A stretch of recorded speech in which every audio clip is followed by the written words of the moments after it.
Bueno, Me da y igual. hablando a otra cosa que comenté antes, ¿cómo sería España si en vez de estar gobernando ahora mismo PSOE con Podemos, estuviera gobernando la derecha, Rajoy y gente así, vamos? ¿Qué pasaría?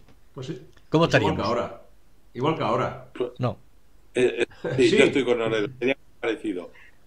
Mira, una de Igual, las cosas igual. que hizo el Partido Socialista y Felipe González durante sus 14 años fue algo fundamental. La reconversión No sé, industrial. creo que se ha ido mi voz. La reconversión Porque, No, industrial. no, Ahora, sí. no, no, ahora se te oye. se me oye, bueno. Hizo algo oh, tremendo, que fue anular a los sindicatos y a los movimientos ciudadanos. Pero mientras gobernaba él. Claro, claro, porque lo podían hacer. Es decir, eso no lo podía hacer la derecha. Lo hizo el Partido Socialista Obrero Español. Dejó a los sindicatos sin futuro, y lo estamos viendo ahora, que con todo lo que está pasando, es decir, con todo lo que va a pasar el año que viene, que va a haber sectores, por ejemplo, La la banca. banca, La banca. donde va a haber entre no menos de 30.000 despidos. ¿eh? Eso, con los sindicatos, comisiones obreras, UGT, CNT, de los años 80, de comienzo de los 80, sería imposible. Sería imposible. Hoy es posible. Todo lo que está pasando con las medidas de confinamiento por barrios, mejor dicho, por distritos sanitarios, que ese es otro error, yo creo, brutal de las administraciones locales y autonómicas, con unos movimientos ciudadanos como los que había en los años 70 y comienzo de los 80, hubiera sido o sería imposible. Digamos, ese intento de domesticar a los ciudadanos comenzó con la etapa del PSOE. Luego se ha ido, digamos, incrementando a lo largo de... no quiero hablar de Zapatero porque es que ya han pasado 8 años Sí. y podemos hablar de Zapatero y podemos hablar de Aznar No, y más de podemos 8 hablar de años. Rajoy, pero es que al final a los ciudadanos lo que les interesa Es lo de es ahora. qué está pasando hoy y qué Sí. va a pasar mañana, qué va a pasar con mis hijos, con mis nietos, ¿eh? Yo que ya tengo, en fin, que creo Pues que yo, para eso yo yo creo que hay algunos a- cambios que tienen que ser imprescindibles y que no se están asumiendo hoy por hoy ninguno, ni el PSOE, ni el PP, ni Unidas Podemos, ni el PNV, ni el enjambre de fuerzas nacionalistas de Cataluña. Honorio. yo, Digo, Jorge, ¿qué Raúl, decías? Sí, Raúl, yo solamente decirte que que al ciudadano medio que le preocupa lo de hoy, etcétera, etcétera, le diría que se joda, ¿eh? Porque si hoy hubiese elecciones, 5 diputados arriba, 5 diputados abajo, el resultado sería parecido. Quiere decir que tenemos lo que tenemos porque tenemos una sociedad desarbolada, desestructurada y que además hemos educado a unas generaciones de una manera Muy donde cómoda. hay una Muy ausencia de cómoda. valores y unos cambios sociales que de alguna manera nos gusta y nos parece muy bien todo lo que hay. Porque si no, habría un movimiento social fuerte, duro, anteponiéndose, no algaradas, pero realmente reivindicando situaciones normales que no tienen por qué romper el espíritu democrático, no tienen por qué romper. No, aquí lo que hay es intereses de mucha gente. No olvidemos que ya en este momento hay más gente viviendo del presupuesto general del Estado que de la actividad privada. Pues yo a eso les digo que se fastidien, que tienen lo que se han ganado a pulso. Honorio, Y lamentarme, di algo, coño. pedir dos perdón de nuevo, respuestas. eso de que me hayan abierto la cabeza en el lado derecho y me hayan sacado lo que me han sacado, me han dejado un poco tonto, pero vaya, eso es lo que yo pienso. Dos respuestas. A Joaquín, ¿qué pasaría si en vez de estar Sánchez y el PSOE está Rajoy? Bueno, me limito a una anécdota que te puedo contar, que os puedo contar. Cuando yo entrevisté, cuando se creó el partido de Álvarez Cascos, Foro por Asturias, vino a Madrid a hacer la presentación un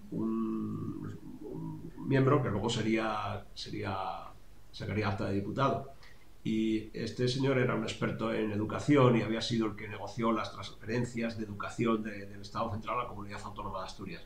Y bueno, yo tuve la ocasión de reunirme con él, no iba a entrevistarle especialmente, pero nos conocimos y estuvimos ahí hablando y tal, le pregunté, digo, oye, ¿y vosotros, por ejemplo, cómo contempláis los temas sociales en foro? Es decir, ¿qué pensáis del aborto? ¿Qué pensáis de, en fin, de todas estas cosas? Y el tío solo le faltó reírse a carcajadas, ¿no? Y me dice, oye, mira, vamos a ver, te lo voy a poner muy claro. Dice, mira, esos temas ya no entran en el juego.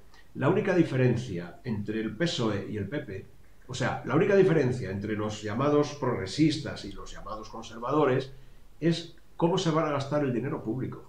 Lo demás no importa.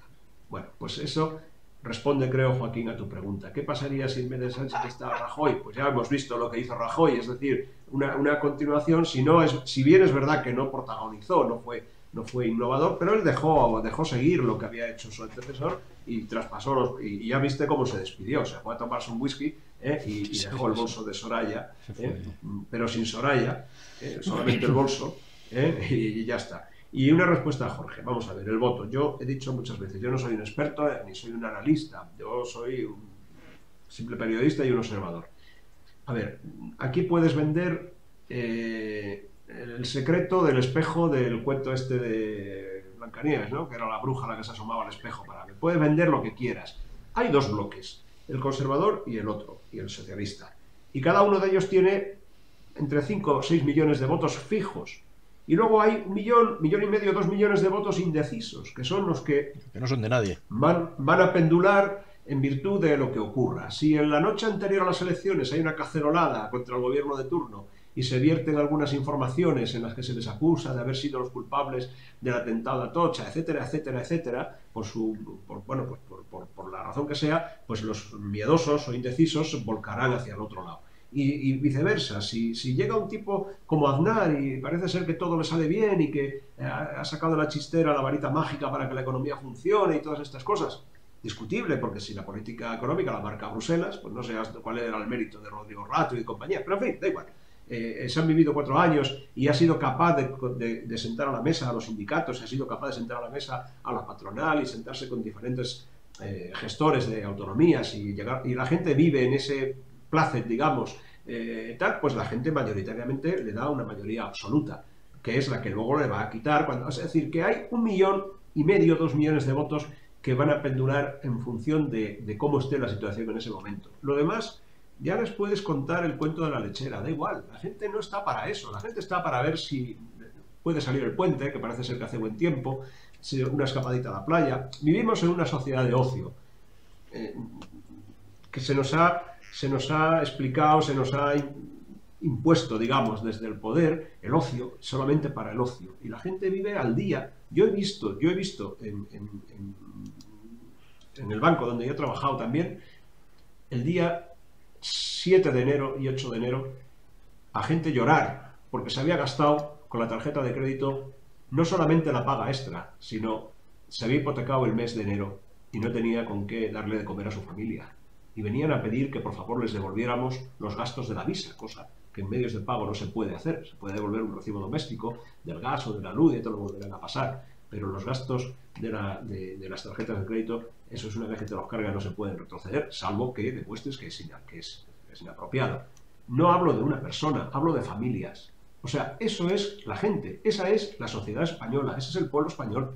Mayoritariamente, no todos son iguales, pero, o sea, que se jodan, pues que se jodan. O sea, tenemos lo que queremos, tenemos lo que hemos votado. Ahora hay subidas por todos sitios, menos en Madrid, que nos van a bajar el IBI. En Madrid el alcalde anuncia que nos va a bajar el IBI, para contrarrestar las otras subidas. Es que esto es así, o sea, es decir, yo no veo la manera de salir ahí, dar un meeting y decirle a la gente, oye, espabila, despierta, que no solamente es la playa y es el fin de semana, que es que hay que vivir día a día. No es fácil, no es fácil. Así que tendremos que aguantar lo que nos echen. Con estos mimbres tendremos que hacer los gestos que podamos, como decía el sabio. Bueno, yo me niego a... Es decir, no me resigno, vamos. Es decir, creo que cada uno... Resistiremos. Debemos hacerlo. No, una cosa es... ¿Qué es el lema oficial? Resistir. aguantarse. Yo me aguantaré con lo que me toque, con lo que nos toque a todos, pero no me voy a resignar. Es decir, que cada uno en lo que podemos hacer y donde podemos decir, hablar, pensar, creo que tenemos la obligación de hacerlo, sin que se nos vaya el coco, nos hayan tocado el coco o no, como dice Jorge. Pero creo que tenemos ciertas obligaciones. Y luego, que vienen tiempos malos, perdón, sobre todo porque hay otro factor que no hemos hablado de él. Digamos, finales en el último trimestre o el último tercio del siglo pasado, pues todavía el mundo era, digamos, comparado con hoy, relativamente pequeño. Ahora es inmediato. Es decir, ahora España no puede pensar por sí misma. Ni siquiera Europa puede pensar por sí misma. Europa ha perdido la batalla por el siglo XXI. La han ganado Asia y la ha ganado Estados Unidos. Y Europa la ha perdido. No hay ninguna empresa europea capaz de competir con los gigantes chinos y americanos. Ninguna. Bueno, Europa se ha convertido en un territorio prescindible para el siglo XXI. Es tremendo decirlo. De hecho, para la irrupción de los coches eléctricos, en Europa no hay una sola fábrica de baterías. Hay que importarlas de Estados Unidos o de China. Con lo cual... Por ejemplo. Y tampoco tiene software. O sea, tiene que comprar software a los americanos o a los chinos. No, ¿por qué? Eso me lo habéis oído decir a mí muchas veces, de que efectivamente el salto tecnológico del siglo XXI lo hemos perdido. Es decir, somos grandes consumidores de tecnología, pero nulos productores. Y que estamos perdiendo. Sí. Me acuerdo, lo mencionaba Jorge, mencionaba el nombre. Yo me acuerdo de una conversación con Carlos Ochaga cuando Carlos era ministro de Economía, el gran ministro de España, cuando se fue Miguel Boyer. Y había estado dando una charla, creo que en Toledo, a empresarios y gente, ¿no? Y después nos quedamos hablando un rato y me dice, ¿tú qué pasa? ¿Que defiendes aquello de cada cual según su capacidad y a cada cual según su necesidad? Digo, hombre, pues no, Digo, es un marxismo que creo que se ha quedado bastante viejo y añejo. Dice, mira, Raúl, este país hay que asumir lo que es y lo que puede ser. Y lo que puede ser es sol, playa y servicios. Y nada más. Nosotros somos un parque temático. Lo dijo hace... Pues mira, estamos hablando posiblemente de los años 80 y pico, 87, 88, joder, por ahí debe ser. Hace 40 años ya. Sí, estamos hablando hace 30 años. 30 años. Largo. Bueno, pues desgraciadamente, tiene razón. Eso es lo que somos. España, quitando excepciones, no puede competir. Si no tenemos ninguna empresa puntera para competir. Hay alguna pequeña, pero desde luego a nivel global no. No, pero yo estoy de acuerdo con eso, pero permíteme que te diga una cosa. Somos un país así porque es lo que ellos han querido que fuéramos. O sea, nosotros hemos sido un país competidor. El español es ya no hablo de los políticos y los dirigentes y de lo que son capaces, hablo del carácter nuestro. Somos un país solidario, somos un país competidor, somos un país ingenioso. Lo hemos sido a lo largo de la historia, en diferentes momentos, además. O sea, yo ahí sí que no me resisto a manifestarme. Es decir, no, somos lo que somos ahora porque es lo que han querido que fuéramos en la transición, precisamente. Es decir, se desmanteló una industria, es decir, para poder lavar el pecado del puñetero franquismo, joder, que es así, nos han jodido la industria para poder entrar en Europa sumisos y como consumidores, porque éramos competencia directa para ellos en muchos sectores. Y no era gratuito. Ahora bien, para ser un país competitivo en la Europa occidental, hay que ser un país como era el del franquismo, y me vais a perdonar, pero es que era así. Es decir, sueldos bajos, porque sí, ¿qué es lo que hacen los asiáticos? ¿Por qué se producen las camisetas y los no sé qué en Asia? Porque cobran nada, porque cobran muy poco y porque no tienen reivindicaciones y no tienen sindicatos y no tienen políticos. Eso es esclavismo. No. Joaquín, perdóname, el español de los años 50 no era un esclavo. El español de los años 50 tenía una serie de privilegios que no tenía Europa. Un obrero español se podía ir una semana de vacaciones con su familia, educación y descanso, Raúl, sí. Se podían ir a centros de educación y descanso. No, que va a ser esclavismo. Además, o sea, vamos a ver, vosotros lo habéis vivido y yo también lo he vivido. Yo no tenía un policía detrás de mí con una metralleta, que no se podían hablar. Yo no voy a negar que hubiera unas... Pero es que ahora tampoco las hay, las libertades. Yo no puedo salir con vosotros a hablar a un bar a voz en grito, Sánchez es un cabrón, porque hay un tío al lado que es partidario de Sánchez, me puede partir la cara. Lo mismo, antes era un policía y ahora es un tío. Es igual. Ya sé. Permito la palabra sutil. Hay enormes diferencias. Bueno, pero yo sé lo que estoy diciendo. Nosotros o sea, fuimos un país...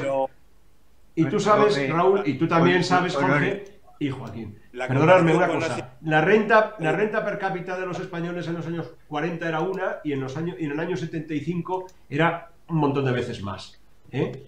O sea, ese milagro no es gratuito. Ese milagro es a base de... Ahora, claro, si tú lo que vas es diciendo, no, todos los derechos que tienes para ti. Claro. Yo entrevisté a un empresario catalán, cuyo nombre no voy a decir, que ya creo que he contado la anécdota, cuando era el mercado común, todavía no era la Unión Europea, y cuando España tenía ese acuerdo de colaboración con el mercado, que es cuando nos tiraban los camiones de fruta en Francia y todas estas cosas. Y este señor tenía una empresa familiar que se dedicaba a hacer tornillos, clavos y todos estos elementos de ferretería.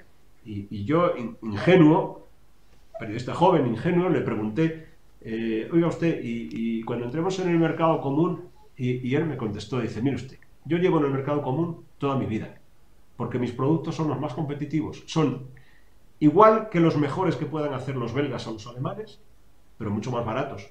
Ahora bien, estoy hablando del año 78, 78, y me dice, ahora bien, con lo que se nos avecina, dentro de poco tiempo, mis tornillos ya no van a ser tan baratos.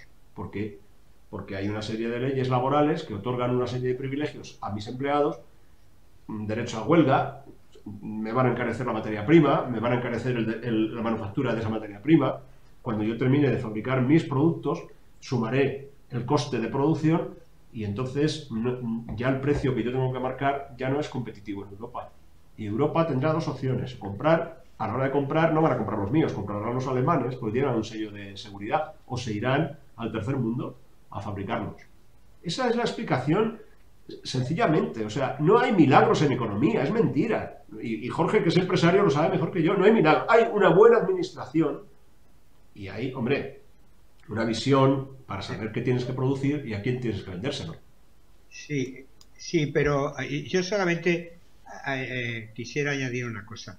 Es decir, lo que ha dicho Raúl es cierto. O sea, Solchaga, en aquella época hubo todo el tema de desmantelar la industria sino-metalúrgica. Realmente España había pasado a una obsolescencia del sector industrial y tenía que dar el salto. Y efectivamente el más fácil era el sol y playa que teníamos y el inmobiliario.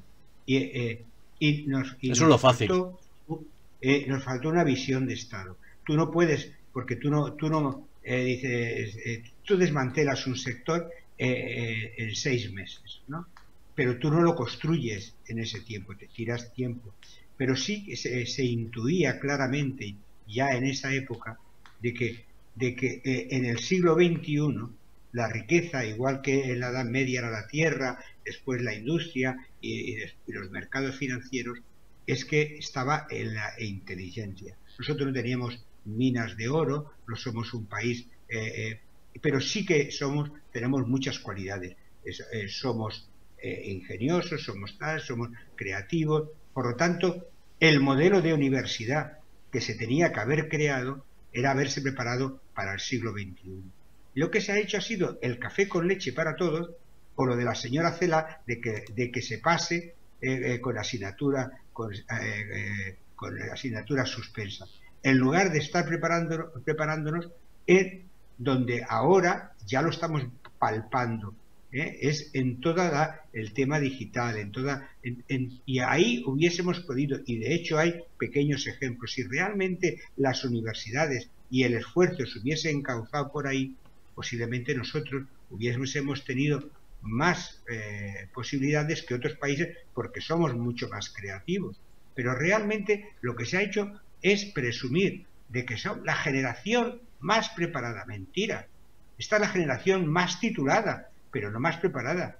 Y los políticos han sido políticos que han mamado en su propio partido y han ido, en lugar de estar en el mundo de la calle y después ir por un tiempo limitado a la política, y realmente pues lo único que han hecho ha sido se han creado en el aparato, han ido viviendo.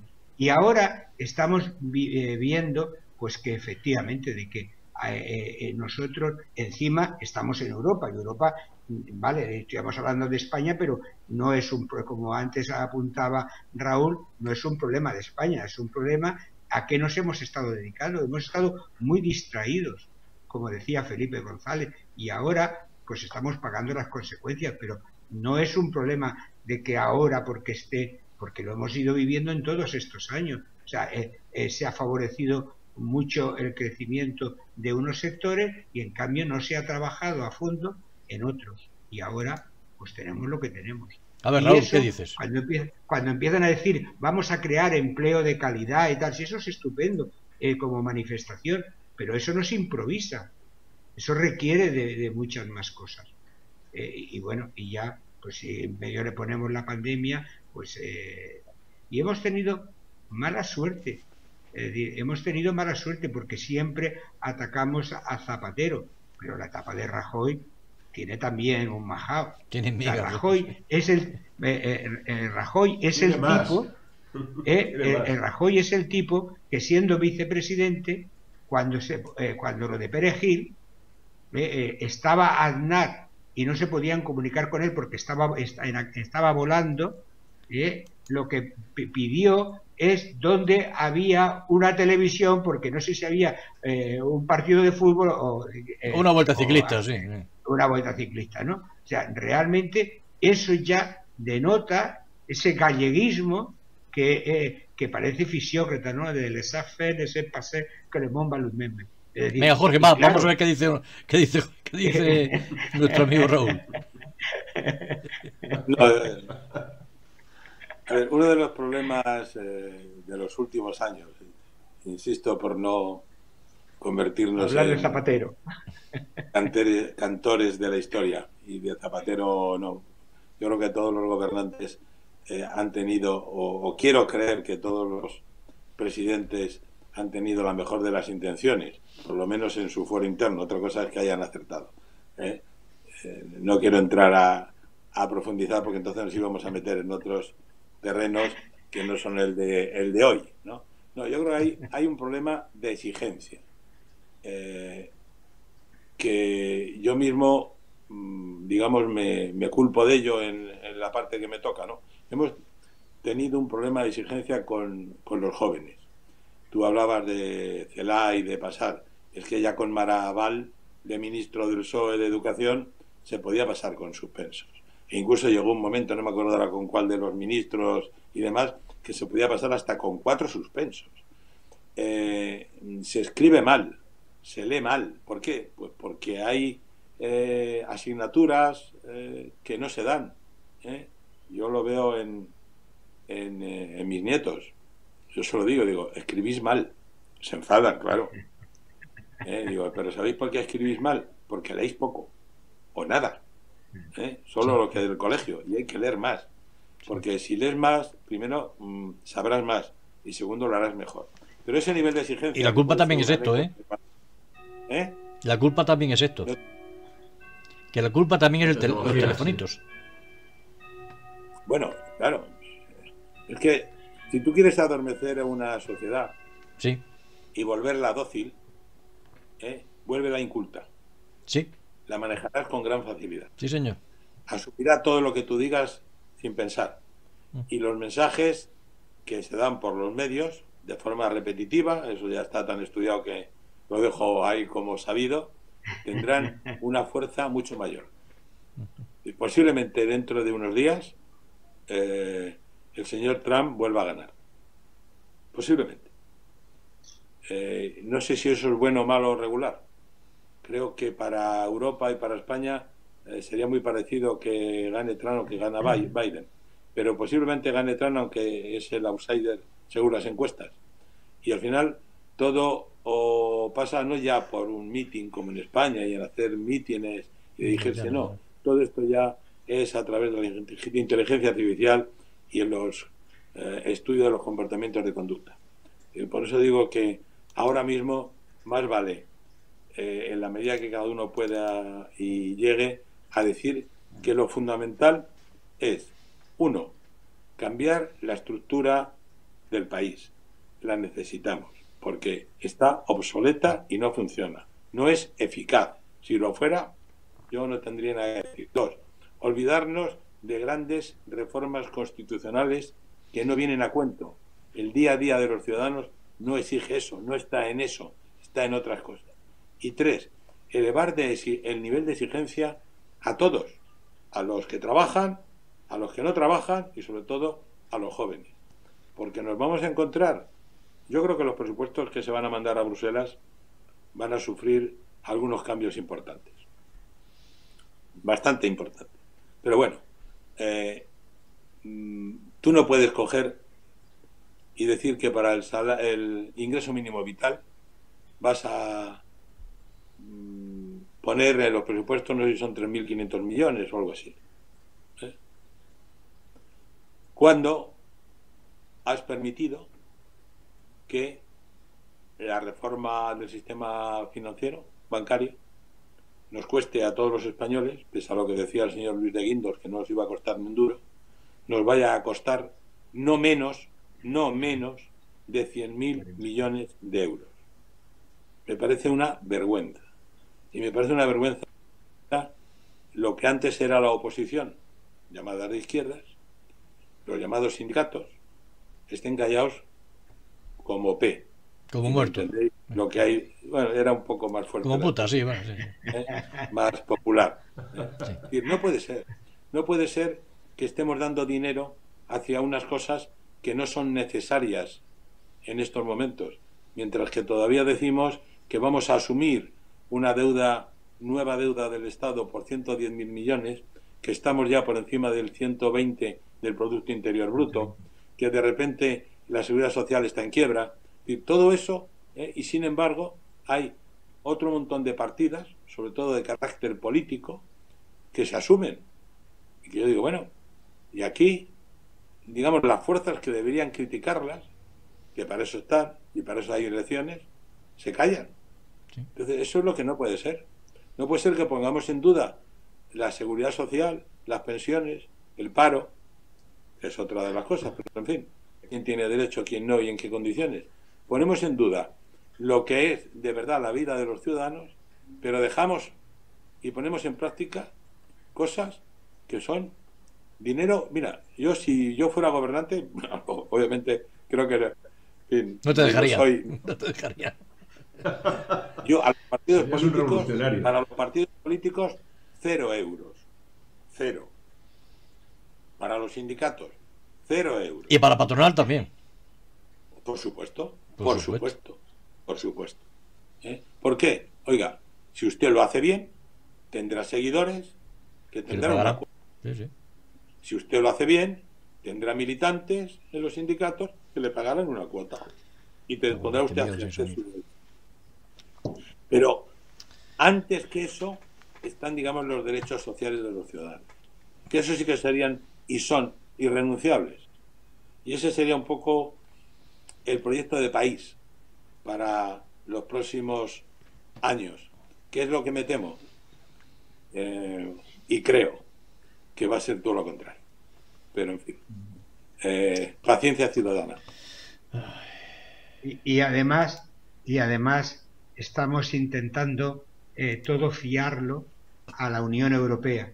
Y la Unión Europea realmente, claro que cuando tenga que soltar dinero, posiblemente pondrá limitaciones.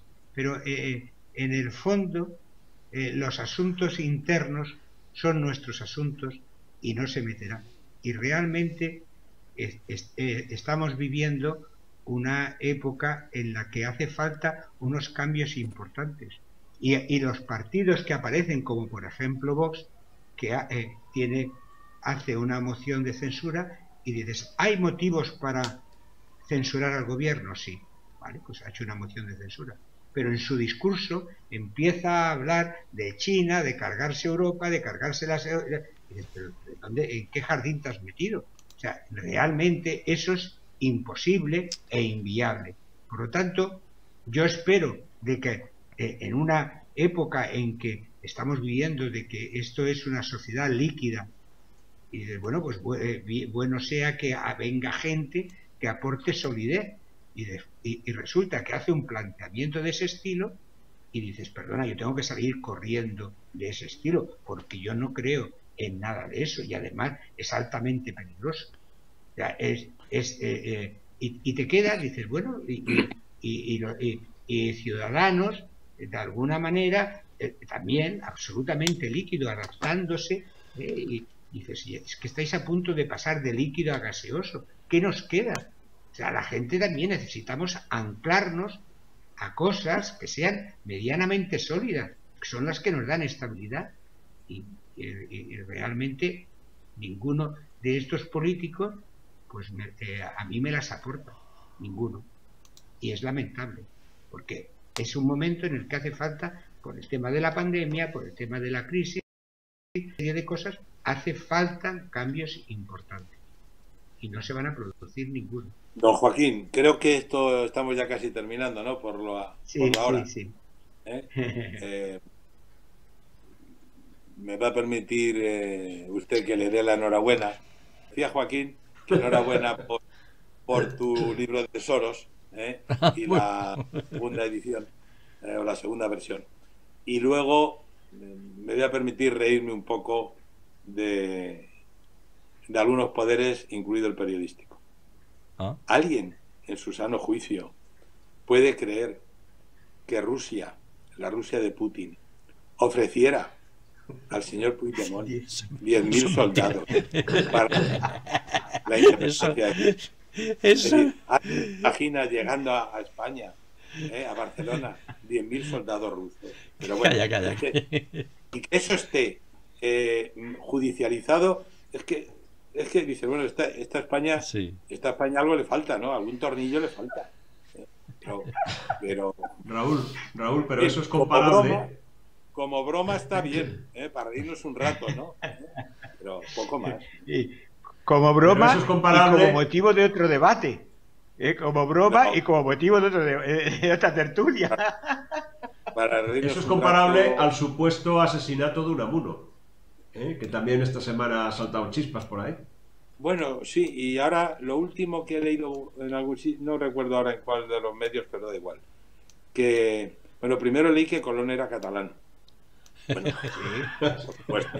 Pero ahora hemos descubierto que Colón era catalán. Vespucio no. Era Vespuch. No. Américo Vespucio era Vespuch. Y salió de Pals. De Girona, no de palos, no. A Jorge o a Honorio.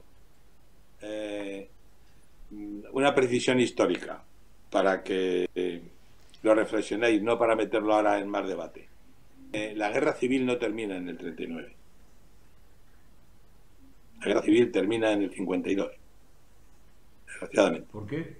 A mí me interesa ese argumento. ¿Por qué? Por el maquis. Porque la guerra civil como tal, en el 39, lo que hace es la toma de Madrid y el discurso de Franco, cautivo y desarmado del Ejército Rojo, las tropas nacionales, tal, la guerra ha terminado. No, la guerra continuó, igual que en Francia continuó hasta que cae Berlín. Digamos, no con la entrada de las tropas alemanas en Francia termina o no hay guerra, claro que hay guerra. Y en España la guerra se mantuvo en los llamados maquis, que no era sino una forma de resistencia frente al franquismo, creyendo en aquel momento, digamos, los republicanos, que cuando terminara la Segunda Guerra Mundial, las tropas aliadas, es decir, derrotado el eje Entrarían en que España, sí. Alemania, Italia, Japón y un poco España ahí pegada, que cambiaría el régimen. Luego, inmediatamente comenzó la Guerra Fría y tanto Estados Unidos como Gran Bretaña decidieron que era mejor tener a Franco en el poder que a un posible frente nacional reivindicando otra cosa y hacer una especie de pinza desde lo que era la media Europa, de la media Alemania para un lado, y en España tener un foco, digamos, de izquierdas. Y entonces, pues decidieron que no. Y solo termina de verdad la guerra cuando el Partido Comunista, que es en el año 52, no tengo ahora, dice aquello de que se ha acabado. Pero mientras tanto, hubo movimientos, cada vez más pequeños, lógicamente. Acordaros que hay un hecho, yo pondría incluso el hecho más claro es la llegada de Eisenhower a España, la visita de Eisenhower a España y la negociación de las bases, derrota y demora. Bueno, si me permites, no termina en el 39. Yo, si me permites, te voy a añadir una cosa. Es decir, la guerra termina, bueno, da igual, me da igual la fecha. Sí queda una resistencia, que es la del Maquis, que va a menos, como es lógico, pero a partir de la toma de Madrid, el ejército de Franco, es decir, la España nacional durante la guerra no ha dejado de pensar en la victoria, es decir, no ha dejado de sacar leyes, decretos para poner en marcha el país. Eso, y no quiero enrollarme con esto. En el año 39 se publica la famosa ley de responsabilidades políticas, que tiene un efecto retroactivo desde el año 34, creo recordar. Y en el año 45, 6 años después, se publica el famoso decreto de indulto, el primero de ellos. Luego fue muy parcheado para ir abarcando un poquito más y demás. Yo creo que, desde el punto de vista jurídico, esas dos leyes marcan muy bien lo que podemos entender por una guerra finita. ¿Que quedan grupos y que quedan focos de resistencia? Obviamente. Que van a menos, como hemos dicho, hasta los años 50 y tantos. Lo que sí entiendo es que con la visita de Eisenhower se consolida el Estado nacional sindicalista, ¿no? Como le queramos llamar, el 18 de julio, el alzamiento nacional. Se consolida con esa visita y el mundo, digamos, occidental entiende lo que tú dices, que efectivamente es mejor tener una España con un dictador a la cabeza que está a favor de y en contra del comunismo, que no jugársela con reverdecer el Frente Popular y lo que eso. Es que era toda la península ibérica, porque era Franco en España y Salazar en Portugal. Sí, y Salazar en Portugal, sí. Iba a decir que de alguna manera lo que ahí la política exterior de Ullastres fue importante, y no olvidemos que el plan Marshall, que no llega a España, hace que los perdedores de la guerra, que fue la Alemania nazi y Japón, se convierten en los grandes triunfadores, porque a Alemania le prohíben tener ejército, con lo cual entran todos los fondos del plan Marshall para reconstruir el país, dinamiza la economía de una manera imponente, y encima, por la prohibición que tiene Alemania de no tener ejército, resulta que es todo un dinero que se incorpora a la reestructuración del país. Sometidos todos a la voluntad de Estados Unidos. Hombre, no, y por una razón... sometidos todos a la voluntad de Estados Unidos. Y sobre todo Alemania tenía una razón, aparte de la capacidad alemana industrial y demás, que estaba ahí a pesar de la derrota. Había una línea que luego levantó un muro, y que al otro lado estaba el nuevo enemigo, con lo cual Alemania había que dotarla rápidamente de crecimiento económico, solvencia y potencia. Es decir, eso explica un poco el plan Marshall. Es decir, nosotros llegamos un poco tarde. Yo creo que España empieza, digamos, a salir del agujero de la guerra en el año 59, precisamente con los ministros del Opus Dei, que encabezaba los tecnócratas, los López, López Bravo, López Rodó. Esto, como yo digo, esto es antropología política. Dejémoslo ahí. Esto da para otro debate. Oye, vamos a ver. Llevamos 1 hora y 24 minutos. Me parece que va siendo hora de que hagamos una conclusión y para la siguiente. Yo creo. Oye, sobre el futuro yo tengo una anécdota de Sabino Fernández Campo.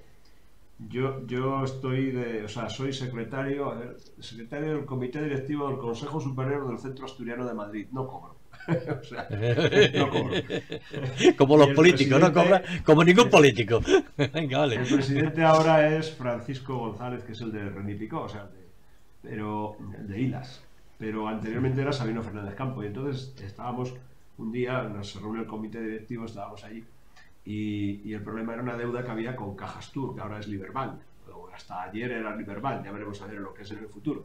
Y había pues una moratoria que nos aplicaban y tal, y viene el presidente muy contento, el hombre dice, hombre, tenemos una moratoria por 25 años, y es extraordinario, y no sé qué, y le dice Sabino Fernández Campo, dice, sí, a mí me preocupa mucho esa moratoria de 25 años.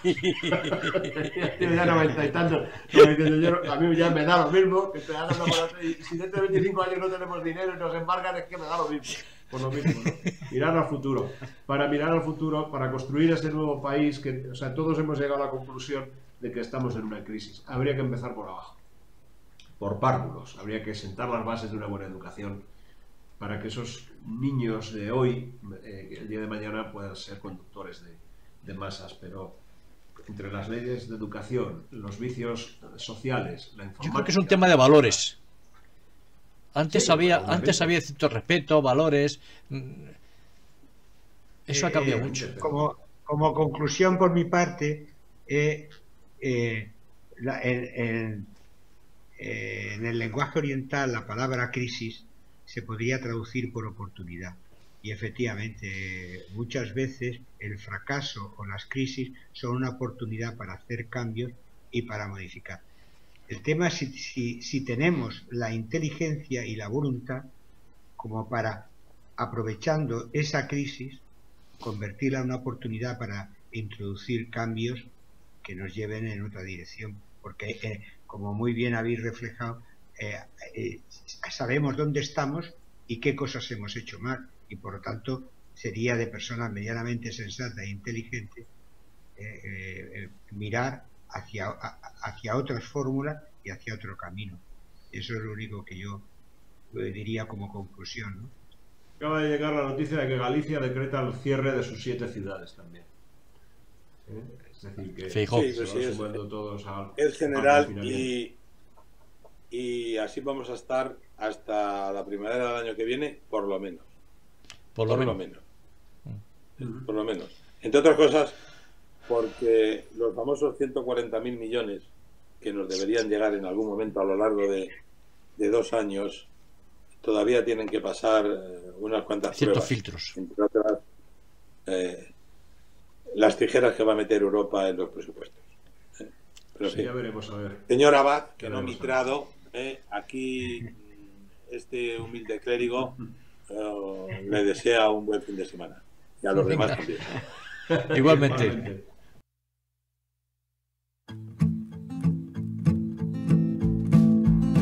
El cirujano ha metido una batidora ahí dentro, ¿no? Yo creo que sí. Y por lo tanto, de vez en cuando, ¿verdad, Honorio? Me atrevo a decir cosas que después dices, vaya tela, te has pasado, tío. Yo conozco a algunos que llevan diciendo barbaridades toda su vida. O sea, si es por eso, no te preocupes.